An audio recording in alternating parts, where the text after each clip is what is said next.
Hi guys, সবাইকে নমস্কার। আমি আজকে প্যানকেক বানাচ্ছি। ওকে, প্যানকেক এটা হলো ব্যাটার। প্রথম ব্যাটারটা নিলাম, ফ্যানটা ওইদিকে আমি গরম করছি। দেখো ফ্যানটা গরম হয়ে গেল, এদিকে আমি প্যানকেক ওই ব্যাটার 1 লেডেল আমি প্যানকেক ব্যাটার ডালছি। হালকা হালকা করে আমি ডালছি, যেহেতু 1 লেডেলে আমার 1 পিস হয়ে যাবে।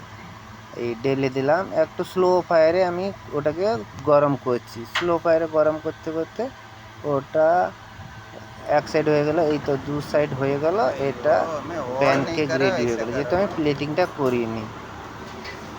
প্যানকেক এরকম আমি বানাচ্ছি। তারপরে আমি ওটা পরোটা, প্যানকেক সঙ্গে পরোটা দিচ্ছি। ওটা হলো সাউথ ইন্ডিয়ান পরোটা। যেহেতু আমার এত পরোটা বানানোর এক্সপিরিয়েন্স নেই, সেই জন্য আমি বেলে বেলে পরোটাগুলো করছি এগিয়ে।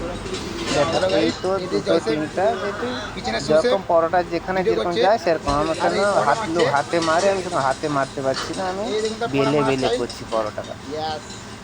তো গাইস, তোমরা বলো পরোটাটা কেমন হয়েছে আর কমেন্ট করে জানাও আমাকে, জানো।